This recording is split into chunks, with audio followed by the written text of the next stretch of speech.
Hello student, आज हम पढ़ेंगे कक्षा 9 क्षितिज भाग 1 का काव्य भाग, जिसमें सबसे पहले था कबीर की साखियाँ। कबीर ने साखियों के साथ साथ उन्होंने शब्द पद भी लिखे हैं जो इस तरह से हैं। देखिए, मोको कहाँ ढूंढे बंदे, मैं तो तेरे पास में, ना मैं देवल ना मैं मस्जिद, ना मैं काबे कैलाश में, ना तो कौने क्रिया कर्म में, नहीं योग बैराग में, खोजी होए तो तुरंत है मिलहो पल भर की तलाश में, कहे कबीर सुनो भई साधो सब श्वासों की सांस में। सबसे पहले देखिए, मोको होता है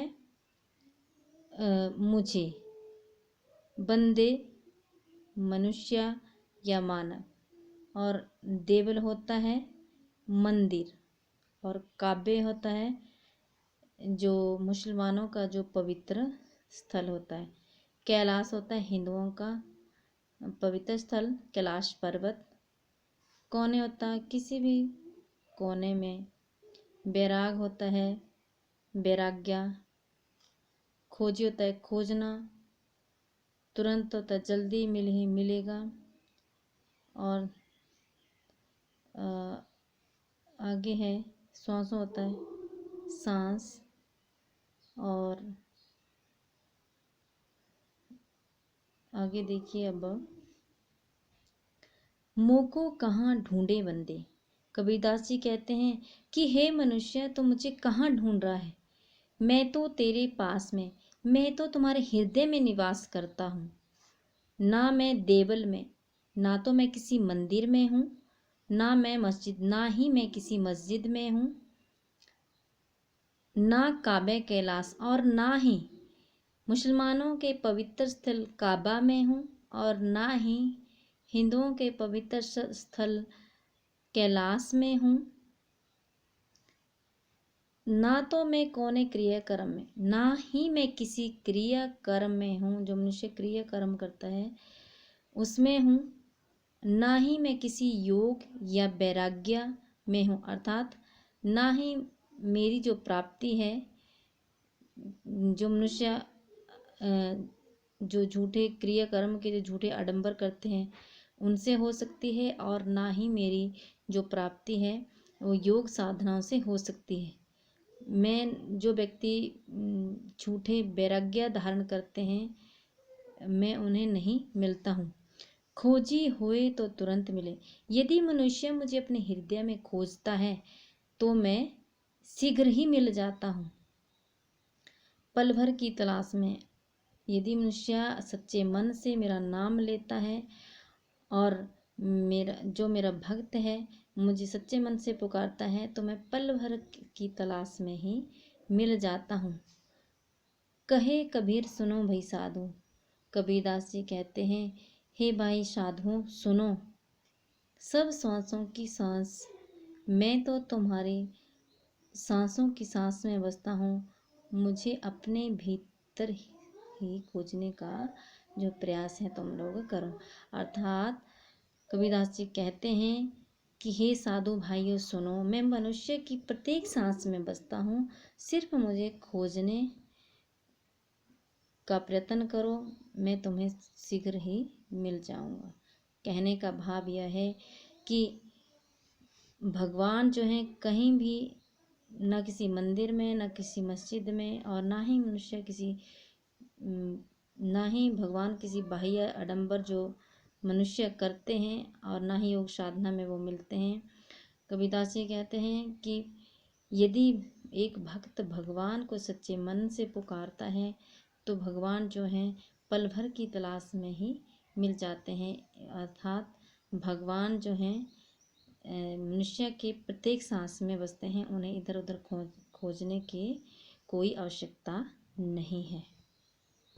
आगे देखिए, संतो भाई आई ज्ञान की आंधी रे, भ्रम की टाटी सबे उड़ानी, माया रहे न बांधी, हित चित्त की द्वैत होनी, गिरानी मोह बलिंदा टूटा, तृष्णा छानी परे घर उपरे, कुबुद्धि का भांडा फूटा। जोग जुगति करी संतो बांधी, निर्चु चुए न पानी। कूड़ा कपट काया का निक्स्या, हरि की गति जब जानी। आंधी के पीछे जो जल बूठा, प्रेम हरि जन भीना। कहे कबीर भान के प्रगटे, उदित भया तम खीना। तो देखिए सबसे पहले इसके अर्थ देख लेते हैं हम।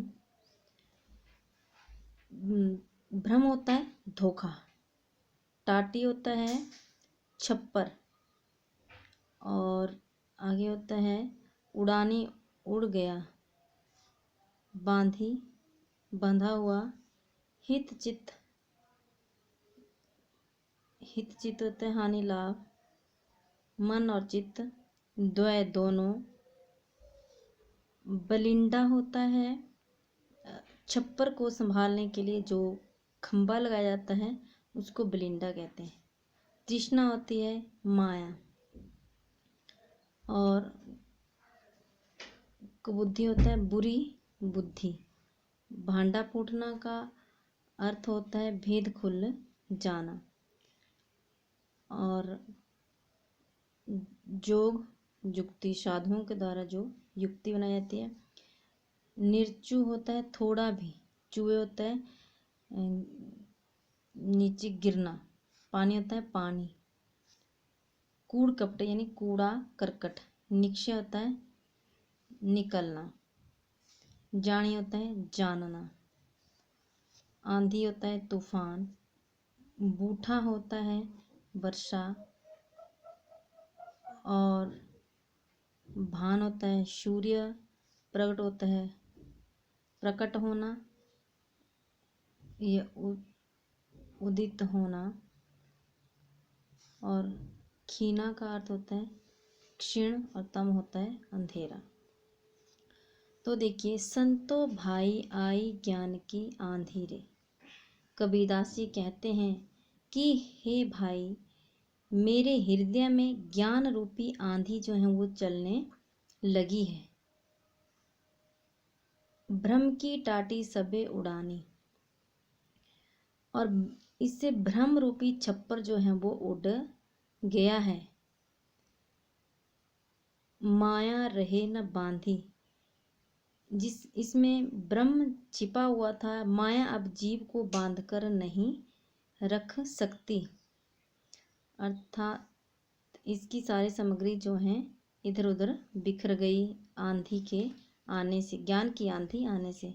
हित चित्त की द्वय थूनी, हित और चित्त की जो दो थूनी होता है स्तंभ या खंबा जिसको बोलते हैं, हित चित्त की जो दो खंबे थे वो गिर गए हैं, जिन पर यह टिका हुआ था।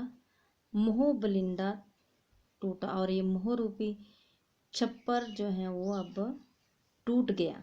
तृष्णा छानी परे घर ऊपरी, और तृष्णा रूपी जो छान थी वह इस ज्ञान रूपी आंधी के आने से जो है वो टूट कर भूमि पर अर्थात धरती पर गिर गई। कुबुद्धि का भांडा फूटा, और कुबुद्धि जो रूपी अज्ञान रूपी जो घड़ा था वो अब फूट गया।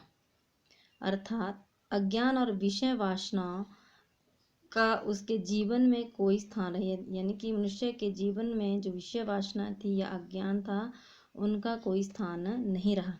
जोग जुगति करे संतो बांधे, कुछ साधुओं ने अपनी युक्ति से ज्ञान रूपी छान जो है वो बनाई।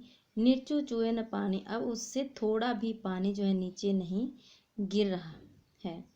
कूड़ा कपट काया का निक्षा, यानी कि इस मन में जो अज्ञान रूपी कूड़ा करकट था वो इस शरीर से जो है वो बाहर निकल गया। हरि की गति जब जानी, जब मैंने हरि के बारे में जाना, भगवान के प्रेम के बारे में जाना, तब मेरे अंदर से जो अज्ञान रूपी अंधकार जो है वो दूर भाग गया। आंधी पीछे जो जल बूठा, आंधी के बाद जिस जल की वर्षा हुई, प्रेम हरि जन भीना, उस वर्षा से प्रभु के जो भक्त जन थे वो उसी प्रेम, भगवान की प्रेम रूपी वर्षा से जो है वो भीग गए। कहे कबीर भान के प्रगटे, कबीरदास जी कहते हैं कि ज्ञान रूपी सूर्य के उदय होने पर प्रगटे उदित भया तम खीना, अज्ञान रूपी अंधकार जो है वो दूर हो गया। अर्थात भगवान के ज्ञान रूपी सूर्य के उदय होते ही अज्ञान रूपी जो अंधकार था वो दूर भाग गया। अब भगवान की भक्ति का हर जगह जो है वो उजाला हो गया।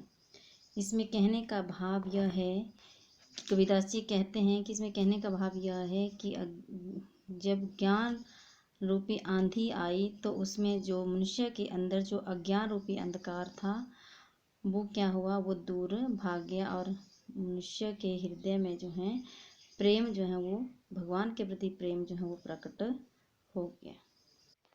तो ये था आपका कबीर के द्वारा लिखे गए शब्द। यदि आपको इन दोनों पैराग्राफ में से कोई समझ में ना आया हो तो आप नीचे कमेंट बॉक्स में लिखकर भेज सकते हैं, मैं उसे दोबारा से बता दूंगी। और यदि आपको मेरी वीडियो पसंद आई हो तो लाइक करें, शेयर करें, सब्सक्राइब करें। धन्यवाद।